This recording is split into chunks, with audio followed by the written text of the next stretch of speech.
नमस्कार दोस्तों।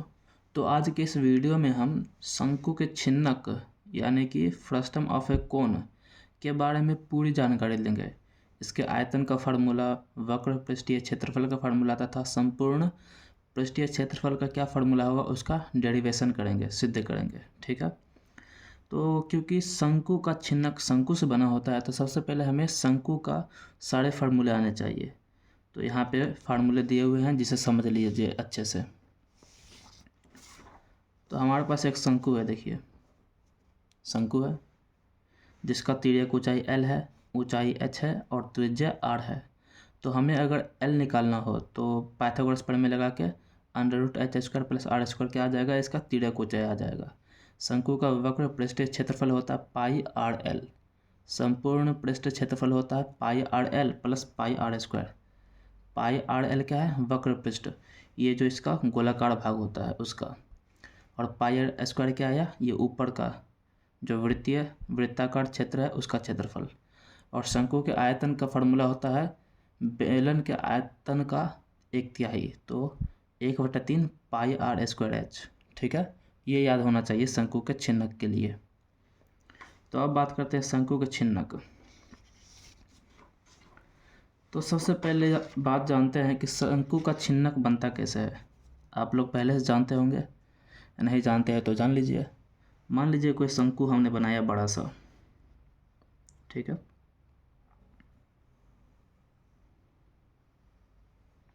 ये हमने एक शंकु बनाया है।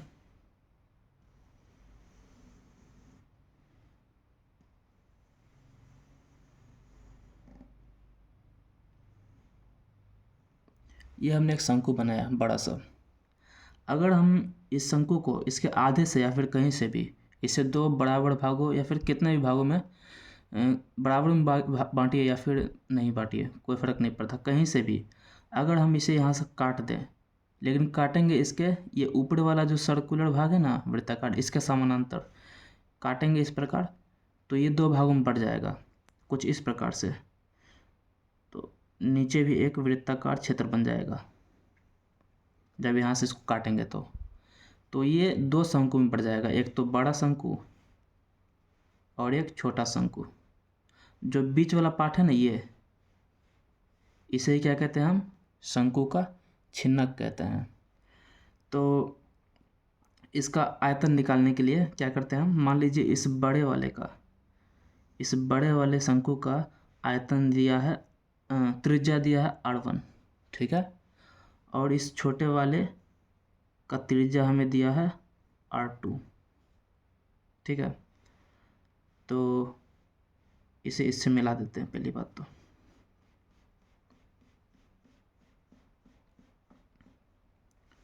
ये जो बड़ा वाला शंकु है इसका मान लीजिए हमें तिर्यक ऊंचाई दिया L1,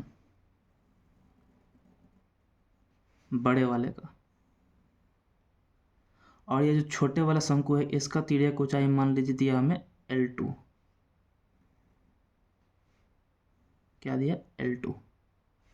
इस पॉइंट को नाम दे देते हैं O, यहाँ पे नाम देते हैं A, यहाँ पे नाम दे देते हैं B, ठीक है, यहाँ पर नाम देते हैं C और यहाँ पर नाम देते हैं D, और इस पॉइंट को नाम दे देते हैं P। तो आप देखेंगे हमारे पास दो शंकु है, एक तो OAB, ठीक है, और दूसरा OCD। एक बात और, मान लीजिए इस बड़े वाले शंकु का ऊंचाई दे दिया H1, क्या दिया, इस बड़े वाले शंकु की ऊंचाई, ठीक है, और H2 दिया इस छोटे वाले शंकु की ऊंचाई। H2 क्या है, इस छोटे वाले शंकु की ऊंचाई। और क्या क्या मान सकते हैं, ठीक है।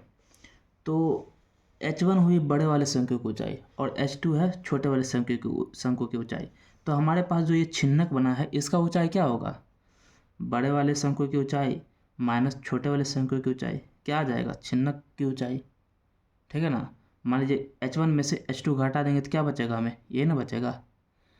तो छिन्नक का ऊंचाई क्या हो जाएगा, H1 - H2, इसे हम एच से दिखाते हैं, बराबर एच।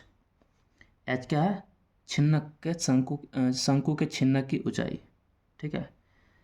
अच्छा, इस पॉइंट का नाम दे देते हैं हम आर। ये बात तो हो गई। अब हमें निकालना है शंकु के छिन्नक का तिर्यक ऊंचाई। हमें बड़े वाले शंकु का तिर्यक ऊंचाई दिया L1, छोटे वाले का दिया है L2। तो ये जो छिन्नक है इसका तिर्यक ऊंचाई क्या हो जाएगा? बड़े वाले शंकु का तिर्यक ऊंचाई माइनस छोटे वाले शंकु का तिर्यक ऊंचाई, L1 माइनस L2। तो ये L क्या है? शंकु के छिन्नक का तिर्यक ऊंचाई क्या हो जाएगा? L1 माइनस L2, ठीक है। अब आगे बढ़ते हैं। ये सब हम इसलिए किस लिए कर रहे हैं? इसका परिभाषा निकालने के लिए। आयतन का फार्मूला क्या होगा, वक्र पृष्ठ का क्षेत्रफल का फार्मूला क्या होगा, फार्मूले निकालने के लिए हमें इतना करना पड़ रहा है। बड़ा ही कॉम्प्लिकेटेड है लेकिन बड़ा ही आसान है, ठीक है। तो सबसे पहले हम इसका आयतन निकालेंगे। शंकु के छिन्नक का आयतन, शंकु के छिन्नक का आयतन। तो अगर हमें इस छिन्नक आयतन चाहिए तो हम क्या कर सकते हैं? इस बड़े वाले शंकु OAB का आयतन में से इस छोटे वाले शंकु OCD का आयतन घटा देंगे तो हमें इसका आयतन आ जाएगा। तो यहाँ पर हम लिखेंगे शंकु OAB का आयतन माइनस शंकु OCD का आयतन,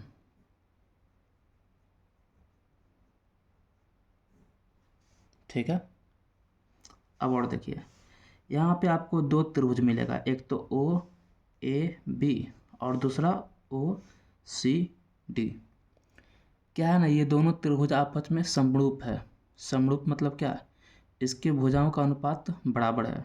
आप पढ़े होंगे कि अगर किसी त्रिभुज के तीनों कोण बराबर हो तो त्रिभुज आपस में समरूप होते हैं। तो यहाँ पे भी सेम बात है। ये जो त्रिभुज OAB और OCD है इसमें कोण सभी बराबर हैं। देखिए ये त्रिभुज है OAB और OCD, तो इन दोनों का ये वाला कोण क्या है? दोनों के लिए बराबर है।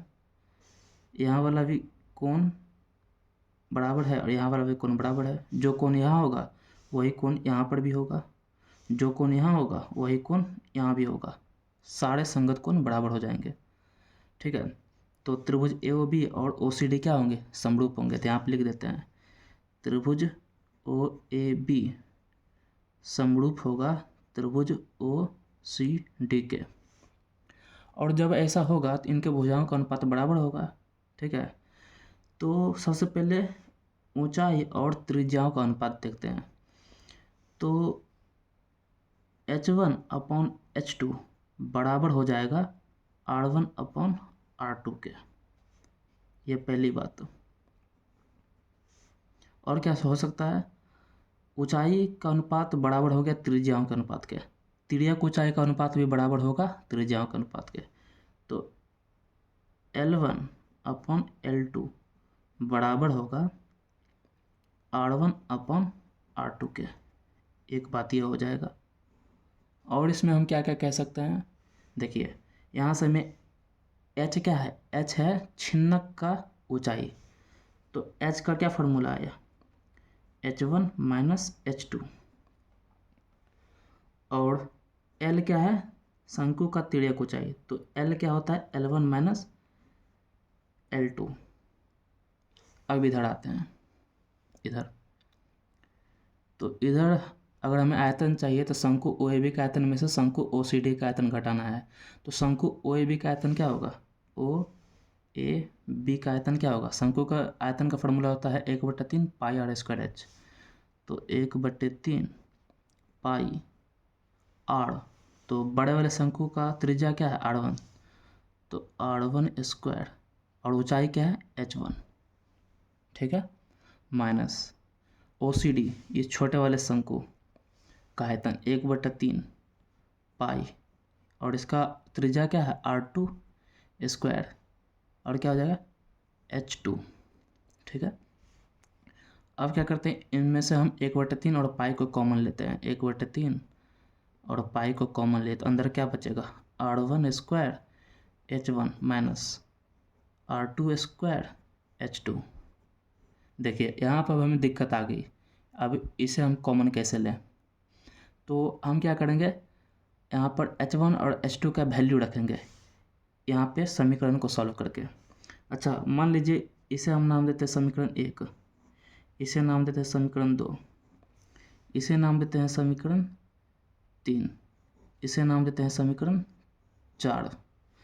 तो हमें H1 और H2 की जगह पे कुछ रखना है, तो क्या करते हैं हम H1 और H2 की जगह पे रखना है कुछ, तो क्या करते हैं हम समीकरण 1 को जो H वाला है, और यहाँ पे भी समीकरण 3 जो H वाला है, समीकरण 1 और 3 को सॉल्व करके देखते हैं। तो समीकरण 3 लेते हैं। देखिए, तो समीकरण 3 से H1 का मान क्या आएगा, समीकरण 3 से H1 का मान क्या आएगा, H2 उधर जाएगा तो क्या हो जाएगा R1/R2 इंटू H2। आप क्या करते हैं, इस H1 का मान समीकरण 1 में रख देते हैं, समीकरण 1 में। तो H बराबर क्या हो जाएगा, H1 की जगह पर रख देते हैं R1/R2 H2 माइनस H2। तो H का मान क्या होगा, देखिए H2 कॉमन ले लेंगे तो क्या हो जाएगा, H2 कॉमन ले लिए तो अंदर आएगा R1/R2 माइनस 1।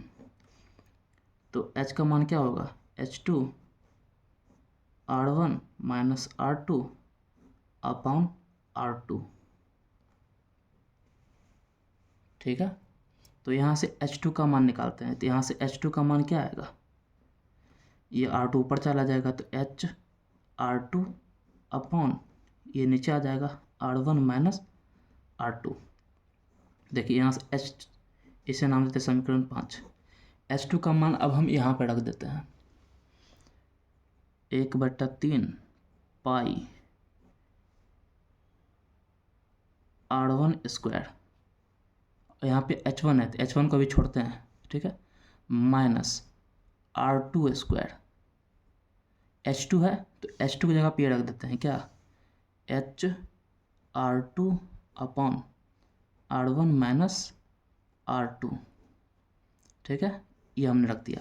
अच्छा, जैसे हमने H2 का मान ये रखा, वैसे ही अगर हम फिर से सॉल्व करेंगे, H2 को उधर करेंगे, यहाँ से H2 का मान निकालेंगे और H2 का मान फिर इसमें रख देंगे, तो हमें H1 का मान आ जाएगा। जब H1 का मान आएगा तो सिर्फ ऐसा ही आएगा, वहाँ पे क्या आ जाएगा H R1 upon R1 minus R2।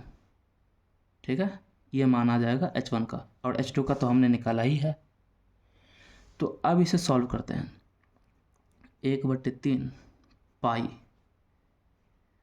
अंदर क्या है, देखिए R1 स्क्वायर इंटू R1 क्या हो जाएगा R1 क्यूब, और यहाँ पे H है तो H लिख दिए, नीचे क्या है R1 माइनस R2 माइनस, यहाँ पे देखिए R2 स्क्वायर इंटू R2 क्या हो जाएगा R2 का cube into H upon R1 minus R2।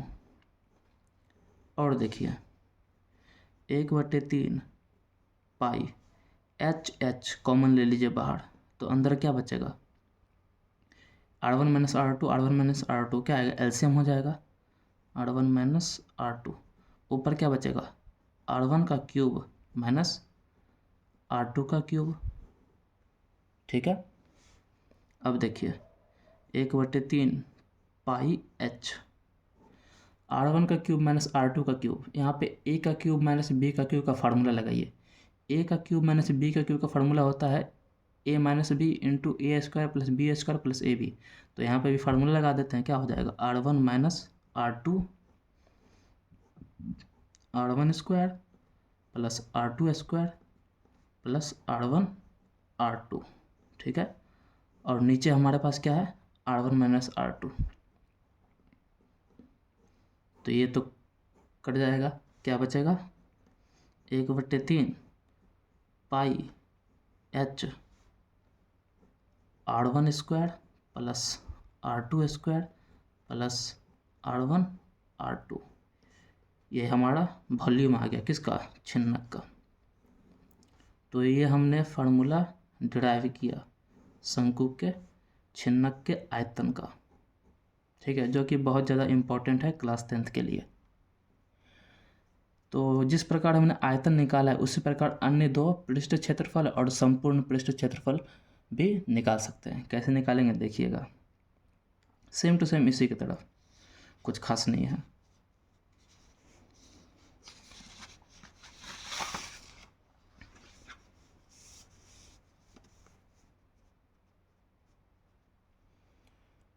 तो देखिए आयतन का तो फार्मूला हो गया, अब निकालते हैं इसके वक्र पृष्ठ का क्षेत्रफल। शंकु के छिन्नक का वक्र पृष्ठ क्षेत्रफल, ठीक है। तो शंकु के छिन्नक का वक्र पृष्ठ क्षेत्रफल क्या होगा, ये वाला छिन्नक का, शंकु का नहीं, ये छिन्नक जो है ABDC जो हमारे पास छिन्नक है, ABDC जो छिन्नक है, इसका हमें वक्र पृष्ठ क्षेत्रफल निकालना है। तो क्या करेंगे, इस बड़े वाले शंकु में से छोटे वाले शंकु के वक्र पृष्ठ का क्षेत्रफल घटा देंगे, तो क्या आ जाएगा, ये बीच वाले छिन्नक का क्षेत्रफल आ जाएगा वक्र पृष्ठ, ठीक है। तो बड़े वाले का वक्र पृष्ठ क्षेत्रफल क्या होगा, शंकु का वक्र पृष्ठ का फार्मूला होता है पाई R1। तो बड़े वाले का क्या हो जाएगा, पाई R1 L1 माइनस छोटे वाला क्या हो जाएगा, पाई R2 L2, ठीक है। तो पाई कॉमन ले लेते हैं, अंदर क्या बचेगा, R1 L1 minus R2 L2। तो यहाँ पर देखिए फिर वैसा ही आ गया। तो यहाँ से हम क्या करेंगे, L1 की जगह पे यहाँ पे जो हमने समीकरण बनाया है दो, एक ये वाला और एक ये वाला, समीकरण 2 और समीकरण 4 को जब सॉल्व करेंगे ना, तो उससे हमें L1 और L2 का मान आएगा। तो जब L1 L2 का मान हम यहाँ पे रख देंगे तब हमें फार्मूला मिल जाएगा क्या, पाई, इसमें से क्या होगा, L कॉमन आ जाएगा। L क्या है, L हमने लिया है शंकु के छिन्नक का तिर्यक ऊंचाई L, जो कि L1 माइनस L2 के बराबर होता है। तो L और R के जगह R1 माइनस R2 की जगह क्या लिख देंगे, R1 प्लस R2 आ जाएगा। ये हो गया शंकु के छिन्नक का वक्र पृष्ठ क्षेत्रफल, ठीक है, जिसे हम A से भी दिखा सकते हैं केवल एरिया बोल करके, ठीक है। अब बात करते हैं इसके संपूर्ण पृष्ठ क्षेत्रफल का। शंकु का पूर्ण पृष्ठ क्षेत्रफल, पूर्ण पृष्ठ क्षेत्रफल क्या होगा, ये जिसका गोलाकार भाग है वक्र पृष्ठ उसका क्षेत्रफल प्लस इसके आधार में जो ये वृत्ताकार भाग है उसका क्षेत्रफल प्लस ऊपर वाला जो है उसका क्षेत्रफल। तो वक्र पृष्ठ का क्षेत्रफल तो ये आ गया पाई L R1 plus R2 plus ऊपर वाले भाग का क्षेत्रफल क्या हो जाएगा, पाई R1 स्क्वायर प्लस नीचे वाले का क्षेत्रफल क्या हो जाएगा, पाई R2 स्क्वायर। तो इस प्रकार हम छिन्नक ABDC का पृष्ठीय क्षेत्रफल, वक्र पृष्ठ क्षेत्रफल तथा आयतन आराम से निकाल सकते हैं फार्मूले की सहायता से, ठीक है। तो मिलते हैं नेक्स्ट वीडियो में, थैंक यू।